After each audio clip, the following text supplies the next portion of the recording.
Hello guys, स्वागत है हमारे नए वीडियो में। तो दोस्तों, लास्ट एपिसोड में हमने देखा था कि जो वांटिंग ने अचानक अपना सिर पकड़ लिया था। उसका चेहरा एकदम सख्त और उदास हो गया था। उसके मन में सिर्फ एक ही सवाल घूम रहा था। क्या मैंने सच में शेनवान को होजुन के साथ रहने के लिए छोड़ दिया? क्या मैं इतनी बेवकूफ़ हूँ?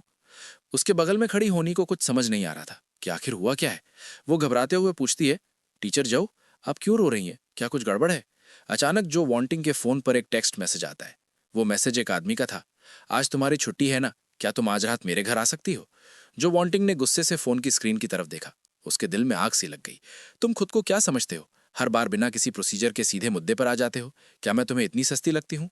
गुस्से में उसने रूखेपन से जवाब टाइप किया, दफा हो जाओ बेवकूफ।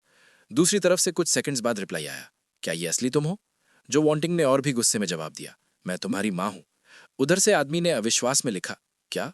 फिर स्क्रीन पर एक ठंडी सी सिस्टम लाइन दिखाई दी। मैसेज भेजा गया लेकिन दूसरी पार्टी ने आपको ब्लॉक कर दिया है। अगले ही पल सामने से एक और मैसेज आया, वांटिंग तुम्हें क्या हो गया है? उधर होजून अपने फोन की स्क्रीन देखकर गुस्से से चिल्ला उठा, धत तेरी, उसने मुझे ब्लॉक कर दिया। इधर जो वांटिंग खुद को शांत करने की कोशिश कर रही थी। उसका दिल तेज तेज धड़क रहा था। वो अपने मन में सोचने लगी, मुझे सच में नहीं पता कि मेरे और शैनवान के बीच अब भी कोई चांस बचा है या नहीं, लेकिन हमारे बीच कम से कम थोड़ी सी फीलिंग तो है ना? फिर उसने स्थिति को चुपचाप कैलकुलेट करना शुरू किया। शैनवान के आसपास पहले ही इतने लोग हैं। एक उसकी जूनियर सिस्टर, एक ल्यू गोजान जिससे वो बेस्ट क्लब में मिला था, फिर ल्यू की बेस्ट फ्रेंड, और फिर मैं। वो हल्की सी मुस्कान के साथ खुद से बोली, क्या ये बहुत ज्यादा नहीं हो गया? उधर सीन बदलता है। ल्यू मेन्यू नाम की लड़की शैनवान की कार में बैठी होती है। वो बड़े ही इंटरेस्ट और एक्साइटमेंट के साथ शैनवान की तारीफ कर रही होती है। तुम्हारी गाड़ी सच में बहुत बड़ी है। मैं सच में तुम्हारी तारीफ करती हूँ। इतनी खूबसूरत गाड़ी रखना कोई छोटी बात नहीं है। इससे तो तुम जंगल में भी ऑफ रोडिंग कर सकते हो। वो मन ही मन मुस्कुरा उठी। जंगल में ऑफ रोडिंग और पैसेंजर सीट पर कर्वी फिगर वाली ये खूबसूरत लड़की। ये सोचते ही उसके होठों पर हल्की सी शरारती मुस्कान आ गई। मुझे यकीन नहीं होता कि तुम इतना कंट्रोल रख पाओगे। वो अपनी ही जंगली कल्पनाओं पर खुद को रोक नहीं पाई। शेन युआन ने आराम से जवाब दिया, जंगल में ऑफ रोडिंग बुरी नहीं है, अगली बार कहीं ट्राई करूंगा। ये सुनकर लू मांगलू उसकी तरफ मुड़ी और बोली, तुम यूजुअल रूल्स के हिसाब से अपने पत्ते नहीं खेल रहे हो। शेन युआन ने शांति से उसकी तरफ देखते हुए पूछा, मुझे यूजुअल रूल्स के हिसाब से अपने पत्ते कैसे खेलने चाहिए? लू मांगलू ने अपनी ठुड्डी पर हाथ टिकाया। वो सामने की तरफ देखते हुए ऐसे सोचने लगी जैसे कोई प्लान बना रही हो। अचानक शेन युआन बोल पड़ा, क्या तुम्हें लगता है कि मेरे लिए ये कहना ठीक है? उसने मुस्कुराते हुए उसकी तरफ देखा और थोड़ा छेड़ते हुए कहा, कोच लियो, मैं पॉलिश होना चाहता हूं। लू मांगलू हल्के से मुस्कुराई। शेन युआन के कंधे पर हल्की सी मारते हुए बोली, तुम बहुत इरिटेटिंग हो। करीब 30 मिनट बाद शेन युआन और लू मांगलो आखिरकार अपनी मंजिल पर पहुंच गए। जैसे ही वे अंदर दाखिल हुए, शेन युआन ने शालीनता से अभिवादन किया, हेलो, मैं घर लेने आया हूं, मेरा नाम शेन युआन है। तुरंत गुआन शेंग आगे बढ़ी और उत्साह से बोली, हेलो मिस्टर शेन, मैं आपकी रियल एस्टेट कंसल्टेंट गुआन शेंग हूं। क्या मैं पूछ सकती हूं कि आप पहले घर देखना चाहेंगे या कॉन्ट्रैक्ट? शेन युआन ने बेहद सहजता और उदारता से कहा, बस सीधे कॉन्ट्रैक्ट साइन कर दीजिए। साइन करने के बाद हम घर देखने चलेंगे। गुआन शेंग की आंखें चमक उठीं।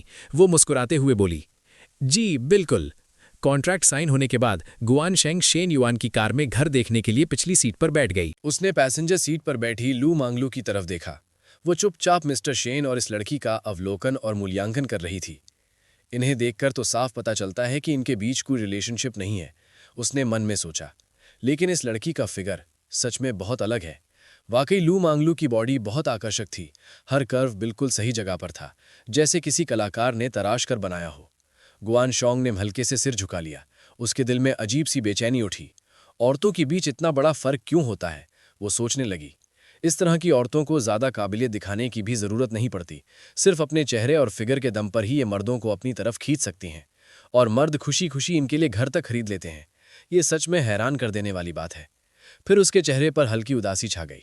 अफसोस, मैं तो बस एक मामूली इंसान हूँ, मेरे पास ऐसा कोई मौका नहीं। कुछ ही देर में तीनों एक विला के सामने पहुंच गए। जैसे ही लू मांगलू कार से उतरी, वो खुशी से चिल्ला उठी, वाह शेनवान, ये जगह तो बहुत ही खूबसूरत है। वो तुरंत शेनवान के पीछे पीछे चल पड़ी। उसके दिल में विचार उमड़ने लगे, पैसे वाले आदमी की जिंदगी सच में कितनी शानदार होती है। अगर मैं भी ऐसी जगह पर रह पाती तो कितना अच्छा होता। इसीलिए मुझे शेन युआन को पाना ही होगा।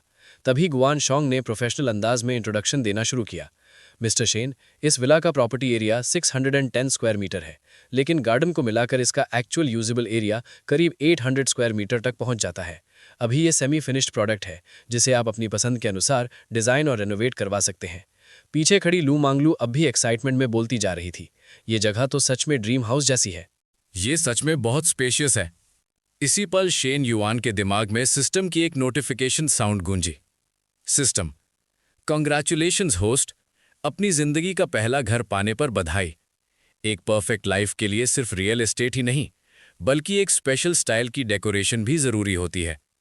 होस्ट को रेनोवेशन के लिए स्पेशली 20 मिलियन दिए जाएंगे। शेन युआन ये सुनकर हैरान रह गया। सिस्टम, क्या तुम सीरियस हो? 10 मिलियन से ज्यादा का घर है और तुम मुझे रेनोवेशन के लिए 20 मिलियन दे रहे हो? लेकिन फिर उसने हल्का सा सिर झुका लिया। उसके चेहरे पर संतोष भरी मुस्कान आ गई। जब सिस्टम ने कह ही दिया है तो अब मानना ही पड़ेगा, उसने मन में सोचा। फिर वो गुआन शॉन्ग की तरफ मुड़ा और पूछा, मैडम गुआन, क्या आप कोई अच्छी रेनोवेशन और रीमॉडलिंग कंपनी जानती हैं? गुआन शॉन्ग ने तुरंत उत्साह से जवाब दिया, हाँ मिस्टर शेन, शहर में कुछ हाई एंड रेनोवेशन और रीमॉडलिंग कंपनियां हैं। उनकी रेपुटेशन भी बहुत अच्छी है और डिज़ाइन भी काफ़ी प्रोफेशनल होते हैं। वापस पहुंचकर मैं आपको उनकी कॉन्टैक्ट इन्फॉर्मेशन भेज दूंगी। शेन युआन ने हल्के से हाथ हिलाते हुए कहा, ठीक है। फिर उसने आसपास देखते हुए कहा, अभी ये एक कच्चा घर है, यहां देखने लायक कुछ खास नहीं है, इसे यहीं छोड़ देते हैं। इस दौरान लू मांगलू अब भी बेहद एक्साइटेड थी। उसकी आंखों में चमक थी और चेहरे पर खुशी साफ झलक रही थी। शेन युआन, क्या मैं कुछ फोटोज और वीडियोज लेकर डोन पर पोस्ट कर सकती हूं? शेन युआन ने उदारता से कहा, हाँ कर सकती हो, बस मेरा चेहरा मत दिखाना। यूमिंग लू ने शरारत से आंख मारी और बोली, मैं तुम्हारे जैसे आदमी को इंटरनेट पर दूसरों को ललचाने के लिए पोस्ट करने की हिम्मत कैसे कर सकती हूं? शेन युआन कार की ड्राइवर की सीट की तरफ बढ़ा। चलते चलते उसने पूछा, डोन पर तुम्हारे कितने फॉलोअर्स हैं? लू मांगलू ने तुरंत जवाब दिया, 500 से ज्यादा। फिर उसने पूछा, क्या उनमें से बहुत सारे इसी शहर के हैं? यूमिंग लू ने हल्का सा सिर झुकाकर कहा, हाँ, उनमें से ज्यादातर सेम सिटी के फैंस हैं। फिर उसने शरारती अंदाज में जोड़ा, वैसे मिस्टर बैटमैन, तुम क्वाशो पर मेरे वीडियो चुपके से क्यों देखना चाहते हो? शेन युआन कार में बैठते हुए सीट बेल्ट लगाई। वो मुस्कुराया और बोला, जब 500 से ज्यादा लोग पहले ही देख चुके हैं तो मेरे देखने में क्या बुराई है? यूमिंग लू हल्का सा झुककर उसकी तरफ देखने लगी और बोली, तुम उनकी तरह नहीं हो। वो लोग तो सिर्फ नॉर्मल वर्जन देख सकते हैं, लेकिन तुम स्पेशल कस्टमाइज्ड वर्जन देख सकते हो। शेन युआन हल्का सा मुस्कुराया। उसकी तरफ देखते हुए बोला, वापस पहुंचकर मुझे अपना क्वाइशो अकाउंट भेज देना। मेरे पास एक लाइट बार एक्सप्लोर करने का वीडियो है, अगर तुम चाहो तो उसे ट्राई कर सकती हो। यूमिंग लू पहले तो हैरान हुई, फिर उसकी आंखों में एक्साइटमेंट चमक उठी। वो खुशी से चिल्ला पड़ी, सच में? तुमने एक लाइट बार खोला है? मैं अभी तुम्हें अपना अकाउंट भेजती हूं। शेन युआन ने कार स्टार्ट की, शांति से पूछा, कोच ल्यू, अब जिम वापस चलें? लू मिंग लू ने पलटकर देखा और बोली, या फिर तुम कहीं और जाना चाहते हो? शेन युआन ने हल्के से व्यंग में कहा, मुझे लगा था तुम पॉलिश होने जाना चाहती थी। लू मिंग लू ने मुंह बनाते हुए कहा, सपने देखते रहो मर्द, तुम सब अच्छे नहीं होते। कल तुमने वहां मेरी दोस्त को बुली किया था, मैं अभी भी तुमसे हिसाब बराबर करना चाहती हूं। ये सुनते ही शेन युआन ने अचानक ब्रेक लगा दिया। कार झटके से रुकी और लू मिंगली को आगे की ओर झुक गई। वो थोड़ी सी हैरान हो गई। शेन युआन ने बेपरवाही से कहा, कल की बात दोबारा मत करना। तुम इतनी देर मेरे साथ रही और मैंने तुमसे अभी तक पैसे भी नहीं लिए हैं। लू मिंग लू ने उसकी तरफ देखा, फिर धीमी आवाज में बोली, सपने में भी मत सोचना। ये कहते हुए उसने मन ही मन हंस लिया। अगर औरतें खुद को बहुत जल्दी दे देती हैं तो उनकी कीमत कम हो जाती है। मर्द उनकी कदर नहीं करते। शेन युआन मुझे जितना नहीं जीत पाएगा उतना ही वो मुझे चाहेगा और उतना ही मेरे लिए खर्च भी करेगा। तो अब मुझे हर दिन उसे थोड़ा थोड़ा टीज करना होगा, थोड़ा सा चारा डालकर उसे मेहनत करवानी होगी, तभी वो असली कद्र करना सीखेगा। जितना वो सोचती गई उतनी ही उसकी आंखों में एक चालाक और आत्मविश्वासी चमक आ गई। कुछ ही देर में वे जिम वापस पहुंच गए। यूमिंग लू कार से उतरी और हल्की मुस्कान के साथ बोली, बाय बाय शेन वॉन, अगर तुम फ्री हो तो हमारे जिम में ट्रेनिंग के लिए आना। शेन वॉन कार में बैठा रहा, मुस्कुराकर बोला, बाय बाय कोच लू, अगर तुम फ्री हो तो चलो साथ में ही पॉलिश होते हैं। लू मिंगलू खुश मूड में अंदर चली गई। जिम के गेट पर जिम मैनेजर हुआंग मिंगबो गंभीर चेहरे के साथ खड़ा था। उसने सख्ती से पूछा, मिंगलू, तुम क्या कर रही हो? मैंने सुना है कि तुमने आज सुबह मेंबर्स की क्लास छोड़ दी। क्या तुम्हें पता है कि ये कॉन्ट्रैक्ट का उल्लंघन है? लू मिंगलू ने थोड़े अपराध बोध के साथ कहा। मुझे कुछ अर्जेंट काम था। मैंने टीचर जो को पहले ही बता दिया था कि मैं आज की डबल फीस वापस कर दूंगी। हुआंग मिंगबो ने तुरंत जवाब दिया। भले ही तुमने टीचर जो को प्राइवेट लेसन की डबल फीस लौटाने की बात कह दी हो, लेकिन वो अब भी गुस्से में है, लेकिन मैंने तुम्हारे लिए ये मामला पहले ही हैंडल कर लिया है। लू मिंगलू को समझ नहीं आया। उसने भौहें सिकोड़ी। टीचर जू अचानक मेरे लिए मुसीबत क्यों खड़ी कर रही हैं? लगता है हुआंग मिंगबो ने मुझे अच्छे से समझ लिया है। वो मन ही मन सोचने लगी, पहले ये अपने मैनेजर होने का फायदा उठाकर मुझे क्रिटिसाइज कर रहा है, फिर एक एक्सपीरियंस्ड आदमी की तरह मुझे परसुएड करने की कोशिश कर रहा है। क्या तुम इसी तरह मुझे कॉन्कर करना चाहते हो? ये तो बिल्कुल ही रिडिकुलस है। जो आदमी मुझे कॉन्कर कर सकता है वो तुम्हारी तरह का कभी नहीं हो सकता। ये सोचते हुए लू मिंगलू उसके पास से आगे बढ़ गई और बोली, थैंक यू मैनेजर हुआंग, अगर और कुछ नहीं है तो मैं अब काम पर जाती हूँ। हुआंग मिंगबो थोड़ा घबरा गया, जल्दी से बोला, अब तो लगभग 12 बज चुके हैं, तुम्हें और क्या काम है? इतनी देर हो गई है, क्यों ना हम साथ में खाना खा ले? लू मिंगलू मुली और साफ शब्दों में बोली, सॉरी, मैं अपना डाइट फूड लाई हूं और मुझे ज्यादा गर्म खाना पसंद नहीं है। उसके दिल में कुछ अजीब सी घिनौनी इमेज उभर आईं।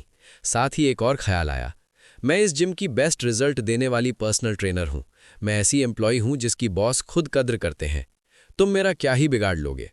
वो हल्की सी ठंडी मुस्कान के साथ आगे बढ़ गई। मैं एक ऐसी औरत हूं जो शो के लग्जरी मैंशन की तरफ बढ़ रही हूं। भाड़ में जाए कोई भी कचरा, मैं किसी को भी अपने रास्ते में नहीं आने दूंगी। इसी दौरान ऑफिस के अंदर एक आवाज गूंज उठी। इसका क्या मतलब है? एक छात्र शेन युआन एंटरप्रेन्योरशिप बेस में इन्वेस्ट करना चाहता है? सेक्रेटरी लू ने सिर हिलाते हुए कहा, बिल्कुल सही। सवाल पूछने वाले थे स्कूल की कम्युनिस्ट यूथ लीग कमेटी के सेक्रेटरी कंग शोंगपिंग। उन्होंने गंभीर लहजे में कहा, यह तो अच्छी बात है। क्या आप पहले से उससे संपर्क में हैं? सचिव लू ने तुरंत जवाब दिया, अभी तक नहीं। मैंने सिचौली से कहा था कि उसे खाने पर बुलाए, लेकिन उसने अब तक हामी नहीं भरी है। सचिव कंग ने भौएं से कुड़ते हुए गंभीरता से कहा, अगर हमें निवेश मिल रहा है तो हमारा रवैया भी उतना ही संजीदा होना चाहिए। सिर्फ इसलिए कि वो एक छात्र है, हम उसे नजरअंदाज नहीं कर सकते। सचिव लू ने सिर झुकाकर कहा, आप बिल्कुल सही कह रहे हैं। सचिव कंग, मुझसे चूक हो गई। फिर मैं आज दोपहर खुद डॉर्मेट्री जाकर उसे बुला लाता हूं। आप क्या सोचते हैं? कंग ने हाथ उठाकर उसे रोकते हुए शांत लहजे में कहा, नहीं, इससे यह जाहिर नहीं होगा कि हमारा स्कूल उसे कितनी अहमियत देता है। आज दोपहर मैं भी तुम्हारे साथ चलूंगा। टीचर ली को भी साथ बुलाओ। सचिव लू थोड़ा चौंक गया। क्या सचिव को खुद मिलने जाने की जरूरत है? आखिर शेन युआन तो हमारे ही स्कूल का छात्र है। कंग ने गंभीर स्वर में कहा, इसीलिए तो और जरूरी है। हमें उसे ये महसूस कराना होगा कि हम उसके फैसले को कितनी अहमियत देते हैं। शाम के 5 बजे साउथ डॉर्मेट्री में एक लड़का शेन युआन के सामने अपना मोबाइल रखता है और कहता है, शेन युआन, मैं काफी समय से चेयर यूपिंग से वीचैट पर बात कर रहा हूं। जरा देखना, तुम्हें क्या लगता है, कब तक मान जाएंगी? शेन युआन ने फोन की स्क्रीन की तरफ देखा। चैट का ज्यादातर हिस्सा बेहद सतही और औपचारिक लग रहा था। उधर से, गुड मॉर्निंग, क्या मैं तुम्हारे लिए ब्रेकफास्ट ले आऊं? इधर से जवाब, जरूरत नहीं है। शेन युआन ने हल्की सी मुस्कान के साथ कहा, तुम्हारी चैट देखकर ऐसा लग रहा है जैसे तुम इंटरव्यू दे रहे हो, किसी लड़की को पटाने की कोशिश नहीं कर रहे। फिर एक और मैसेज आया, आज बारिश हो रही है, स्कूल जाते वक्त छाता जरूर ले जाना। शुभ रात्रि। एसी का टेम्परेचर ज्यादा मत घटाना। सोते वक्त टांगों को ढक कर सोना। इस वीकेंड कहीं घूमने चलें? तुम्हें यू माउंटेन कैसा लगता है? आज तुम कुछ थके से लग रहे हो। सब ठीक है? अगर कुछ चाहिए हो तो मैं दवाई ला दूं?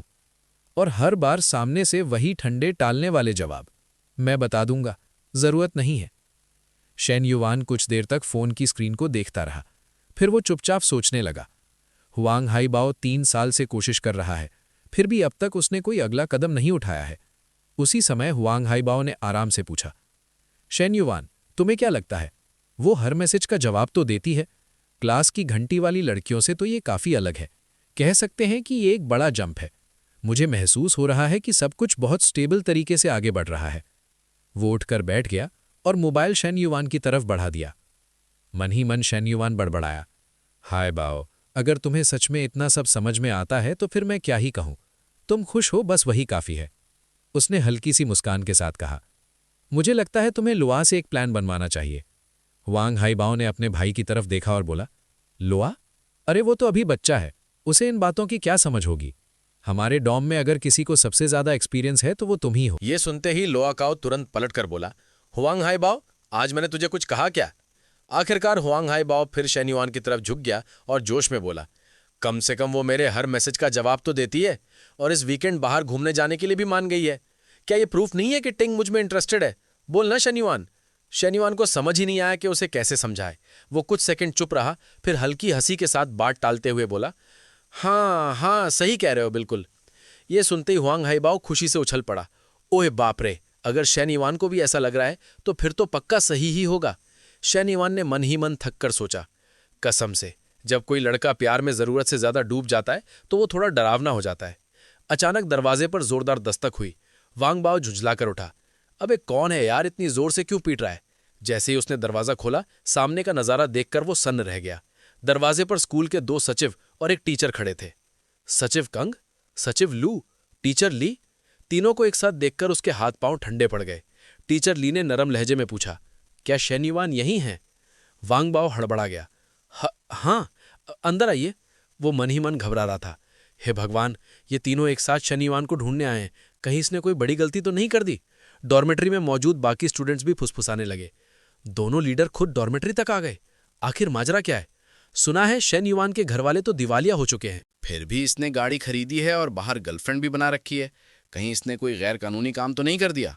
तभी भीड़ के बीच से एक ठंडी और साफ आवाज उभरी, यकीनन कुछ गड़बड़ है, वरना शेन युआन के पास इतने पैसे आते कहां से? एक छात्र ने पास खड़े ली भाई से धीरे से पूछा, भाई ली, तुम्हें कुछ पता है क्या? जल्दी बताओ, असली बात क्या है? उसी मौके का फायदा उठाते हुए ली जियान बांग ने आग में घी डाल दिया। शेन युआन के पास जो पैसे हैं उनका सोर्स बिल्कुल साफ नहीं है। लीडर्स का इस तरह आना तो बिल्कुल नॉर्मल है। शायद पहले इसे कंट्रोल करेंगे, फिर पुलिस वालों का इंतजार कर रहे होंगे। ये सुनते ही हुआंग हाई बाओ से रहा नहीं गया। वो गुस्से से बोला, ली जियान बांग, अपनी बकवास बंद कर। ली जियान बांग ने बेपरवाही से कंधे उचकाए। मैं बकवास कर रहा हूं या नहीं, ये तो थोड़ी देर में सबको खुद ही पता चल जाएगा। उधर स्कूल के लीडर्स शेन युआन के पास पहुंचे। गंभीर लहजे में बोले, शेन युआन, ये हैं स्कूल की कम्युनिस्ट यूथ लीग कमेटी के सचिव कंग और ये हैं सचिव लू। शेन युआन तुरंत उठ खड़ा हुआ और सम्मान के साथ आगे बढ़ा। नमस्ते सचिव कंग। कंग शोंगपिंग ने गर्मजोशी से उसका हाथ मिलाया। स्टूडेंट शेन युआन, मैं स्कूल की यूथ लीग कमेटी से कंग शोंगपिंग हूं। क्या आज रात आप फ्री हैं? चलो साथ में खाना खाते हैं। शेन युआन ने मुस्कुराते हुए जवाब दिया, आज रात? हाँ बिल्कुल। कंग उत्साह से बोले, बहुत अच्छा, तो मैं अभी रेस्टोरेंट बुक करता हूं। वैसे भी काफी देर हो चुकी है, चलो अभी निकलते हैं। इसके बाद तीनों ने चलते चलते एंटरप्रेन्योरशिप बेस से जुड़ी बातों पर गंभीर चर्चा शुरू कर दी। उधर जो स्टूडेंट्स अब तक अफवाहें फैला रहे थे, वे शेन युआन को तीनों के साथ हंसते बोलते जाते देखकर चौंक गए। उनके मन में शक पैदा हो गया। इनका रवैया देखकर तो बिल्कुल नहीं लगता कि ये शेन युआन को पकड़ने या कंट्रोल करने आए थे, बल्कि ऐसा लग रहा है जैसे वे उसे बहुत अहमियत दे रहे हों। जैसे कोई बड़ा लीडर इंस्पेक्शन के लिए आया हो। लेकिन ली जियान बैंग कहाँ मानने वाला था। उसने मुंह बिगाड़ते हुए कहा, मुझे तो लग रहा है कि शेन युआन की इज्जत बचाने के लिए सीन बनाया गया है। न्यूज़ नहीं देखते क्या? कैदियों को भी ले जाते समय उनके सिर ढक दिए जाते हैं। तभी हुआंग हाई बाओ कमरे से बाहर आया। ये सुनते ही उसका गुस्सा भड़क उठा। वो चिल्लाया, सीधा बोलना कि तू बकवास कर रहा है। दोनों सचिव शेन युआन को खाने पर बुलाने आए थे। पास खड़े कुछ स्टूडेंट्स हैरानी से बोल पड़े, क्या सचिव लोग शेन युआन को खाने पर बुलाने आए थे? भाई, उसकी तो कितनी बड़ी औकात है। हुआंग हाई बाओ ने तीखे अंदाज में ली जियान बैंग के कान में फुसफुसाकर कहा, बिल्कुल सही सुना है। सोच, शेन युआन ने ऐसी कौन सी बड़ी बात कर दी है कि स्कूल के लीडर खुद उसे बुलाने आए हैं? ली जियान बैंग अब चुप था। उसके पास कहने को कुछ नहीं बचा। वहीं कुछ और स्टूडेंट्स दंग रह गए। शेन युआन तो खतरनाक निकला यार। अब वो हमारे लेवल पर ही नहीं रहा। दृश्य बदलता है। अब सब नानगा रेस्टोरेंट में बैठे हैं। सबसे पहले कंग शोंगपिंग ने बात शुरू की। शेन युआन, अपनी योजना को लेकर तुम्हारी क्या अपेक्षाएं हैं? खुलकर बताओ। मैं तुम्हारे इरादों को पूरी तरह समझना चाहता हूं। शेन युआन ने शांत और संयमित स्वर में कहा, सचिव कंग, अगर आप चाहते हैं कि मैं निवेश करूं तो मेरी कुछ शर्तें माननी होंगी। बेशक इससे स्कूल के हितों को कोई नुकसान नहीं होगा। कंग ने उदारता से कहा, संकोच मत करो, सीधे और साफ शब्दों में कहो। शेन युआन ने अपनी बात रखी। सचिव, मैं पूर्ण स्वतंत्रता चाहता हूं।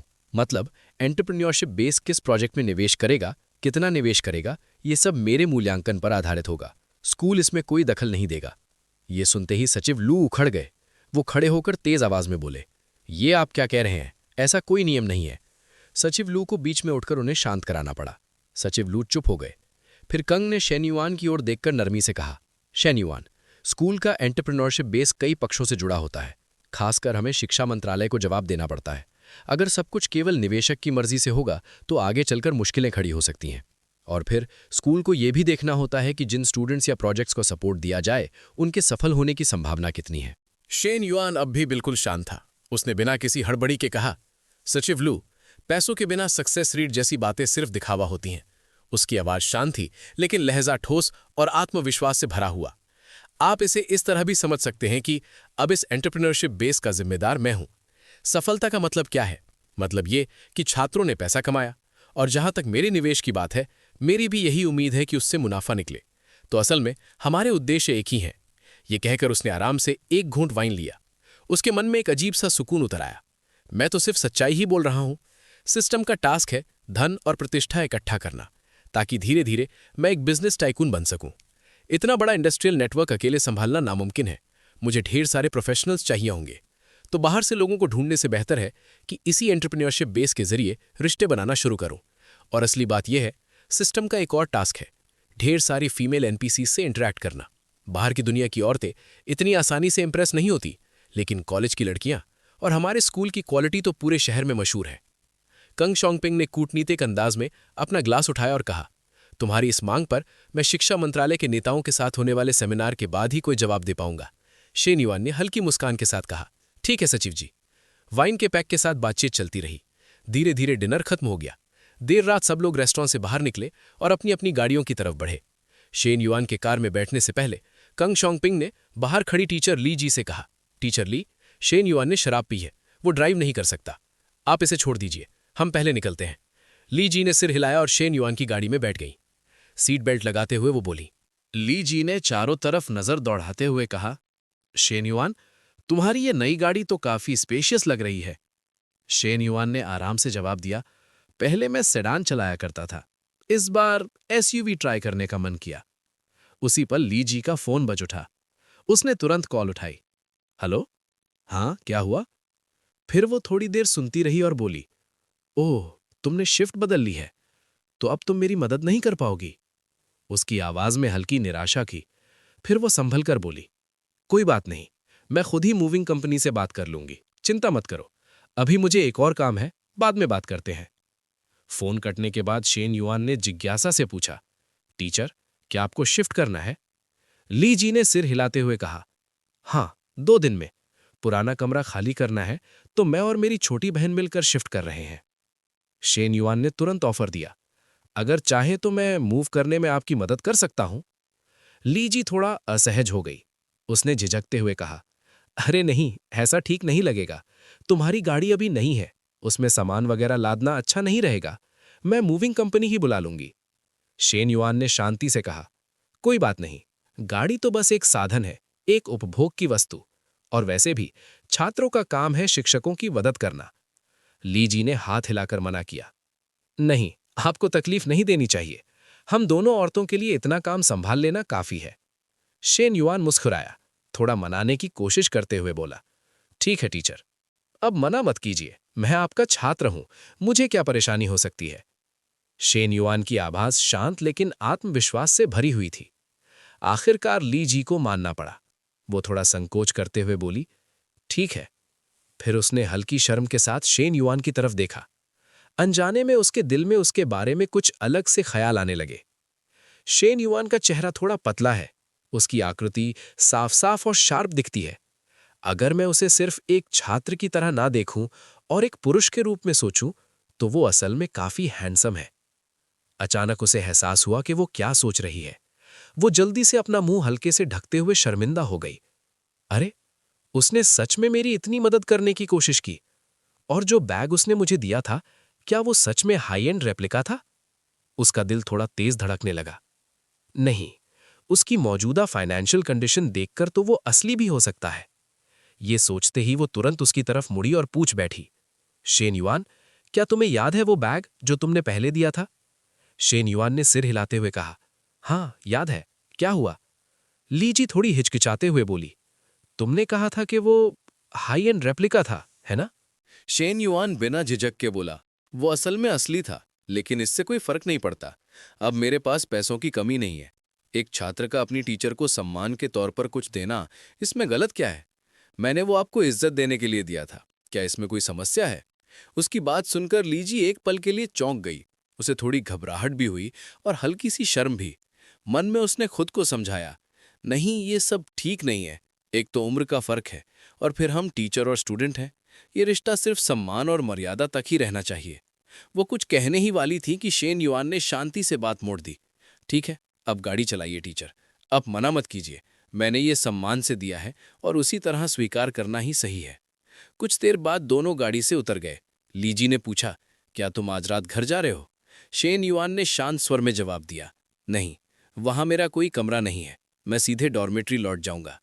लीजी ने सोचा और बोली, तो फिर मैं गाड़ी यहीं पार्क कर देती हूं, तुम कल इसे लेने आ जाना, ये रही चाबी। शेन युआन ने सम्मान के साथ चाबी ली और कहा, ठीक है, धन्यवाद टीचर। उसका लहजा पूरी तरह शिष्ट और औपचारिक था। लीजी ने मन ही मन राहत की सांस ली।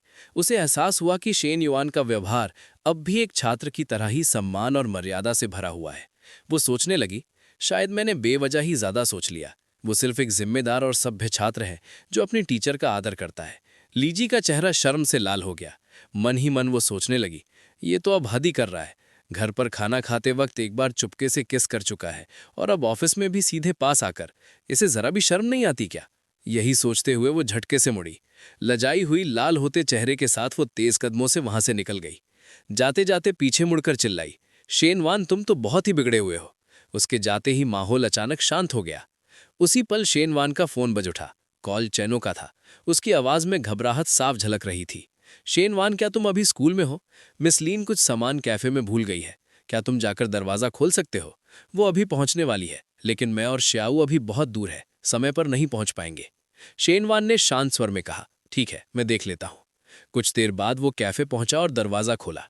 लीनू चांग थोड़ी हिचकिचाहट के साथ बोली, माफ करना शेन युआन, कुछ बच्चों के खिलौने यहीं रह गए थे, पिछली बार उन्हें ले जाना भूल गई थी।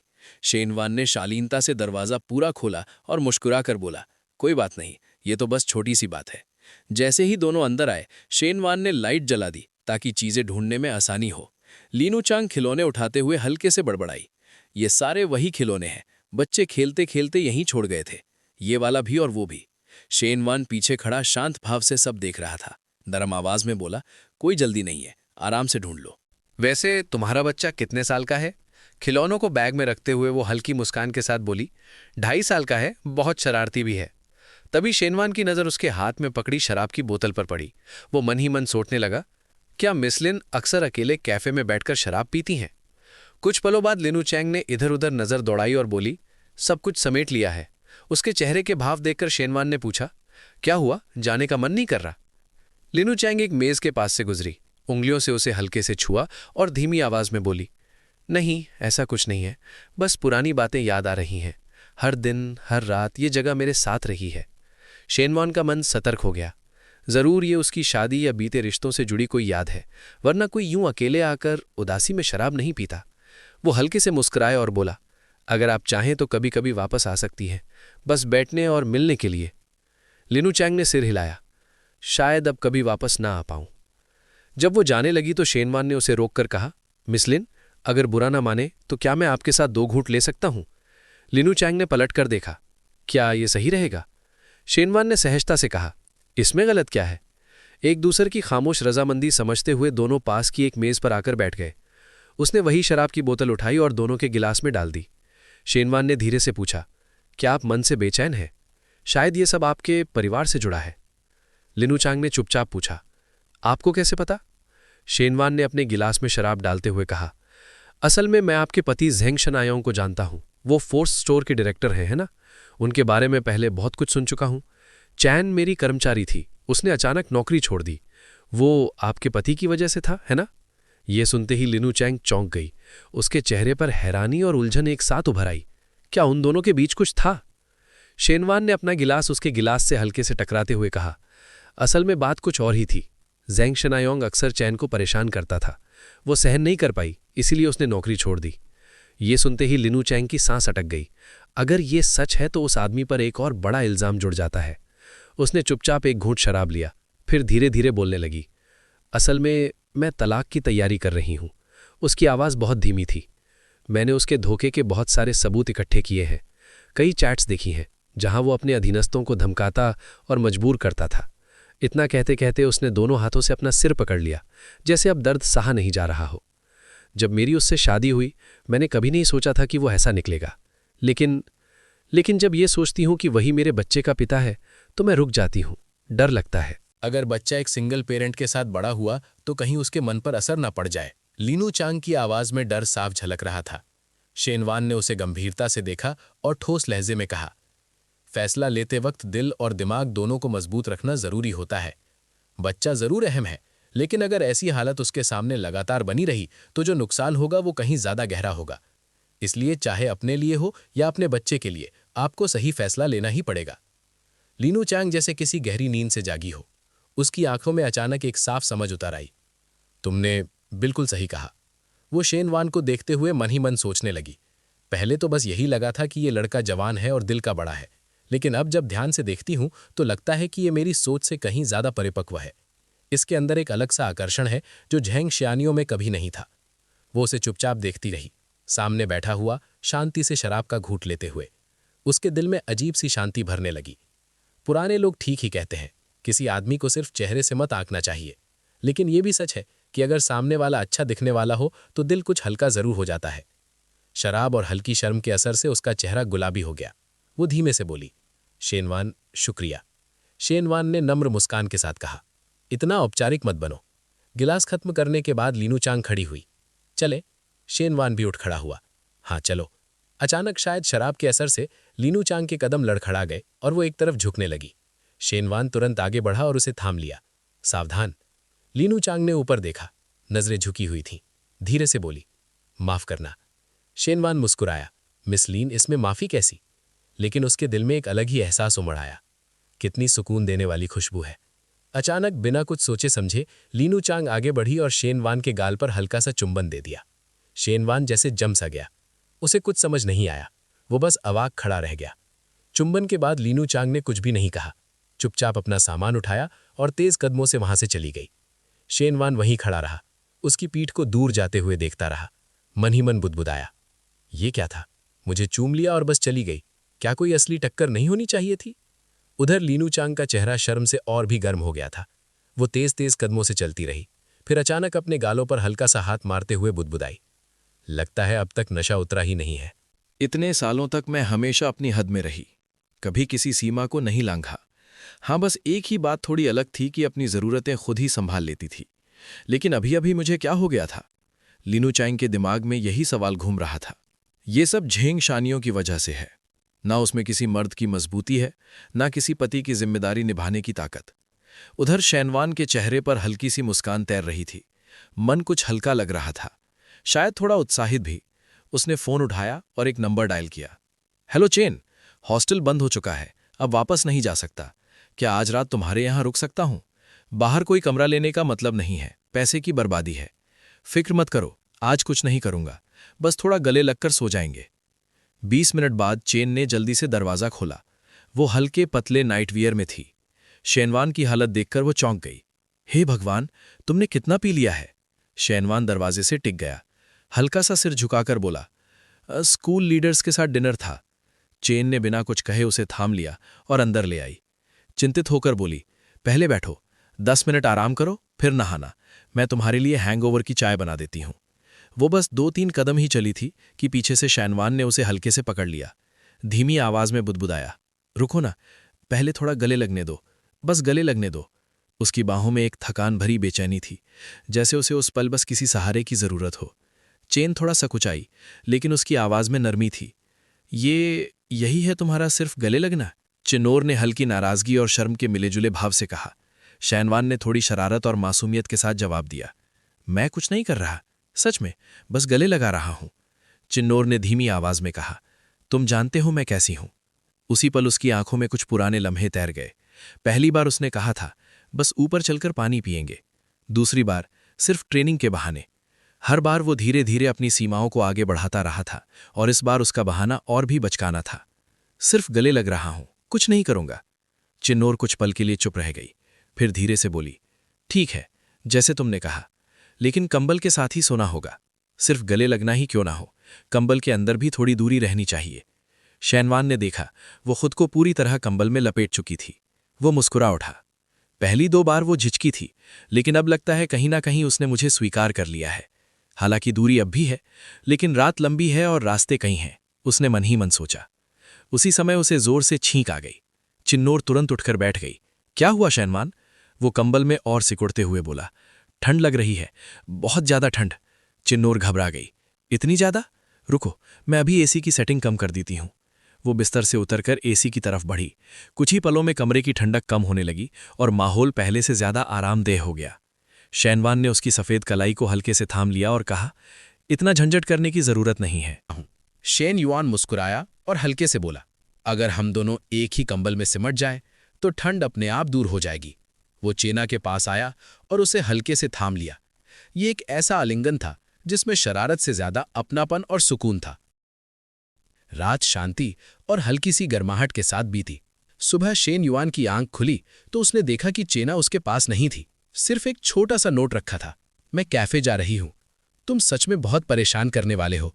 तुम्हारे कपड़े धो दिए हैं, लेकिन अभी सूखे नहीं हैं, इसलिए तुम्हारे लिए नए कपड़े खरीद दिए हैं। नाश्ता स्टीमर में है।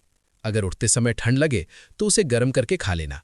शेन युआन ने नोट पढ़ा और उसके चेहरे पर अपने आप मुस्कान आ गई।